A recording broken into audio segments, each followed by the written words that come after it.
In this example, we are going to clearly understand what is the difference between abstract class and interface.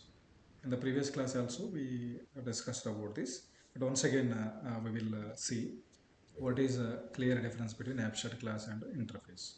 Okay, so let us see. For abstract class, it contains abstract methods. Apart from abstract methods, it also contains concrete Concrete. methods. It allows constructors. You can create the constructors for abstract class. Okay. Then it allows variables. You can create the variables. Okay. So the purpose of abstract class is to create a blueprint. Blueprint. Okay. Later on, the derived classes can implement the methods. Right. Then, in case of interface, it contains abstract methods. Then what about concrete methods? It doesn't. No. Constructors allowed. You can't create a constructor for abstract class. Then variables allowed. No. Can we create the constants? Yes, we can create constants. Correct? Constants Yes. only. What is the purpose? Pure contract. Structure only. Okay, we will provide only structure. In case of abstract methods, we can provide some implementation details also. Yes. Then see this example. Fraud check. This is a class. It is inheriting from ABC. ABC. So it can be interface Interface or or abstract. an abstract class. Okay. So now it has only one function, that is abstract method, fraud verify. Okay. Right. So payment is also one class which is inheriting from ABC. Here Yes. also you can call it as either abstract class or And interface. But yes. what is this? Is it a real an interface or abstract class? It is allowing concrete methods like log def. Then it is Yes, an abstract. it is an abstract class because from the two functions, one of the function is Yes. abstract method and the other function has implementation. It is a Yes. concrete method. So you should not call it as an interface. Interface. It is an abstract class. Okay. So abstract class will contain abstract methods as well as some concrete Com methods. So payment is an abstract class, whereas fraud check it is is an interface. interface. Yes. Then UPI, this is a class derived class which is inheriting from both the classes Yes. payment and And fraud project. check. Okay.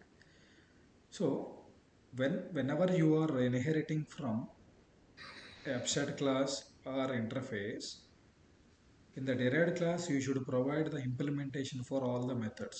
Otherwise, it raises an error. Okay. So how many abstract methods we have? Fraud verify and pay. These are the two abstract methods. So Yes.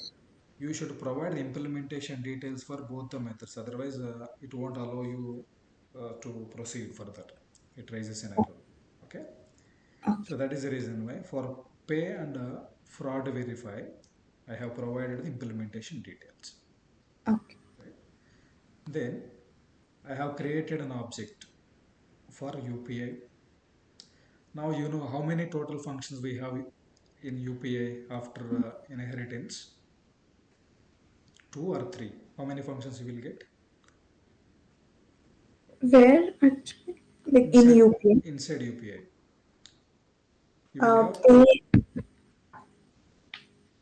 You will have Pay three three functions. functions.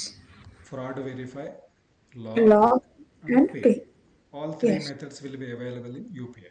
Right. UPI. So TXN transaction, it is an object for UPI Okay. and we are invoking fraud verify function, then we are invoking log function, then Yes. pay. Pay. Right. So log is also a function which is inherited into the UPI.